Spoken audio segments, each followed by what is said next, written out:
मी प्रतीक्षा. News 24 मराठीमध्ये आपल्या सगळ्यांचं स्वागत आहे. तर चला वळूयात आजच्या महत्त्वाच्या घडामोडींकडे.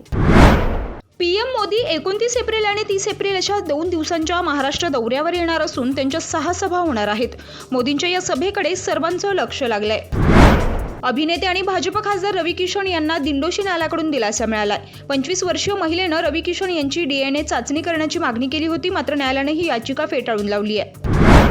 महाराष्ट्रातील लोकसभा निवडणुकीच्या दुसऱ्या टप्प्यातील 8 जागांवर संध्याकाळी 6 वाजता मतदान संपलंय. या 8 जागांवर निवडणूक लढवणाऱ्या एकूण 204 उमेदवारांचं भवितव्य EVM मध्ये बंद झालंय.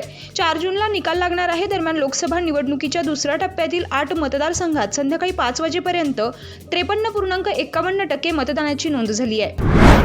उपनगरी रेल्वे मार्गावरील रुळांची दुरुस्ती तसेच सिग्नल यंत्रणेत काही तांत्रिक कामे केली जाणार आहेत. त्यासाठी रविवारी 28 एप्रिल रोजी मध्य रेल्वेवर मेगा ब्लॉक घेण्यात येणार आहे. मुख्यमंत्री एकनाथ शिंदे यांनी आणखी एक मोठा गौप्यस्फोट केलाय. उद्धव ठाकरे यांचं नाव न घेता शिंदे म्हणाले आहेत की सरकार वाचवण्यासाठी आणखी काही लोकांना तुरुंगात टाकणार होते.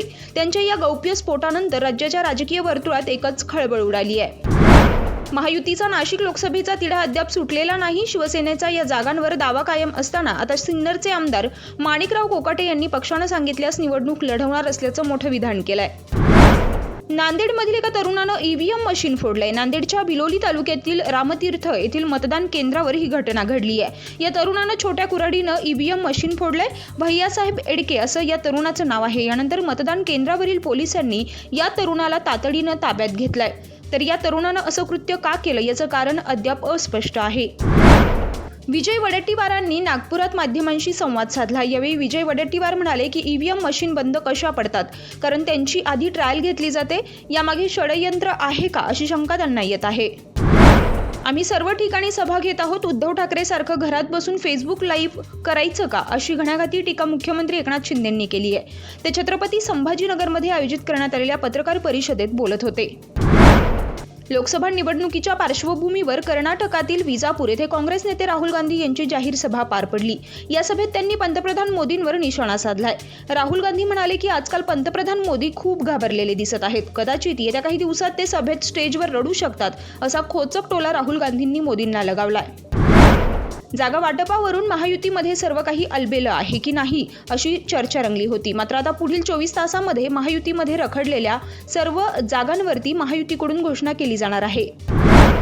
बेंगळुरू दक्षिण लोकसभा मतदारसंघातील भाजप खासदार तेजस्वी सूर्या यांच्या अडचणीत वाढ झाली आहे. धर्माच्या आधारावर मत मागितल्याप्रकरणी निवडणूक आयोगानं तेजस्वी सूर्या यांच्या विरोधात गुन्हा दाखल केलाय. गुजरातमधील सुरत लोकसभा मतदारसंघाची राजकीय वर्तुळात जोरदार चर्चा होत आहे. या मतदारसंघात काँग्रेसच्या उमेदवाराचा अर्ज अवैध ठरलाय, तर इतर उमेदवारांनी अर्ज मागे घेतलेत. त्यानंतर भाजपच्या उमेदवार मुकेश दलाल यांनी विजयाचा गुलाल उधळलाय. मात्र आता या लोकसभा मतदारसंघात नवीन ट्विस्ट निर्माण झालाय. या लोकसभा मतदारसंघातील बिनविरोध प्रकरणी NOTA ला उमेदवार म्हणून विचार करण्याची मागणी याचिकेत केली आहे. एक मोठी राजकीय बातमी समोर आली आहे. विधानसभेला राज्यातील 288 मतदारसंघात उमेदवार देणार असल्याची घोषणा मराठा आरक्षणाचे नेते मनोज जरांगे पाटील यांनी केली आहे. मनोज जरांगे पाटील यांनी केलेल्या या घोषणेमुळे राज्याच्या राजकारणात एकच खळबळ उडाली आहे. तर राजकीय पक्षांचं टेन्शन वाढलंय. काँग्रेस नेते नसीम खान यांनी स्टार प्रचारक यादीचा राजीनामा दिलाय. नसीम खान यांना उमेदवारी न मिळाल्यानं ते नाराज आहेत. माझ्या समाजाच्या भावना आणि नेत्यांच्या भावना काय आहेत मी अखिल भारतीय काँग्रेसला कळवली आहे अशी प्रतिक्रिया नसीम खान यांनी दिली आहे. खासदार नवनीत राणा यांच्या सभेसाठी पैसे वाटले असा थेट आरोप राष्ट्रवादी काँग्रेस शरदचंद्र पवार पक्षाचे आमदार रोहित पवार यांनी केलाय. रोहित पवारांनी अमरावतीचा व्हिडिओ ट्विट करत हा आरोप केलाय. रक्षा खडसे यांचे नामनिर्देशन पत्र रद्द करण्याची मागणी अपक्ष उमेदवार संजय कांडेलकर यांनी केली आहे. त्यामुळे रक्षा खडसे यांच्या अडचणीत वाढतात का हे पाहणं महत्त्वाचं ठरणार आहे.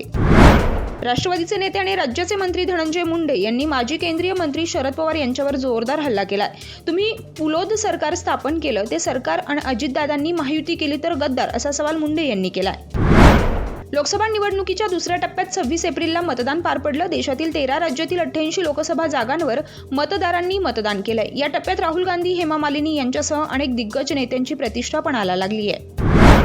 केंद्रीय निवडणूक आयोगानं पंतप्रधान नरेंद्र मोदी आणि काँग्रेस नेते राहुल गांधी यांना नोटीस पाठवली आहे. आचारसंहिता उल्लंघन केल्याप्रकरणी ही नोटीस पाठवण्यात आली आहे. पंतप्रधान नरेंद्र मोदी यांनी देशात समान नागरिक कायदा लागू करण्याची गॅरंटी दिली आहे. दुसरीकडे काँग्रेस पक्षाच्या निवडणूक जाहीरनाम्यात धार्मिक वैयक्तिक कायदा कायम ठेवण्याचं आश्वासन दिलं जात आहे. मात्र काहीही झालं तरी देशात समान नागरिक कायदा लागू करणारच असं केंद्रीय गृहमंत्री अमित शहा यांनी म्हटलंय. धाराशिव मधील महायुतीच्या उमेदवार अर्चना पाटील यांच्या विरोधात सायबर पोलिसांकडून तक्रार करण्यात आली होती. या प्रकरणी पाटील यांना पोलिसांना क्लीन चिट देत दिलासा दिलाय. ऐन प्रचाराच्या धुराळ्यात शरद पवार गटाला मोठा धक्का बसलाय. शरद पवार गटाचे स्टार प्रचारक असलेल्या राज्याचे माजी गृहमंत्री अनिल देशमुख यांच्या विरुद्ध गुन्हा दाखल करण्यात आलाय. कोणत्या प्रकरणात अनिल देशमुख यांच्यावर गुन्हा दाखल करण्यात आलाय हे अद्याप अस्पष्ट आहे. तत्कालीन मुख्यमंत्री उद्धव ठाकरे यांच्या निवासस्थानी हनुमान चालीसा पठण करण्याचा अट्टहास करणाऱ्या राणा दाम्पत्याविरोधात गुन्हा दाखल झाला असून आरोप निश्चिती प्रकरणी सत्र न्यायालयात सुनावणी सुरू आहे. न्यायालयात सुनावणीवेळी अनुपस्थित राहिल्यानं राणा दाम्पत्याला 9 मे रोजी हजर राहण्याचे निर्देश न्यायालयानं दिलेत. तर या होत्या आजच्या महत्त्वाच्या घडामोडी. अशाच घडामोडींसाठी पाहत रहा न्यूज 24 मराठी.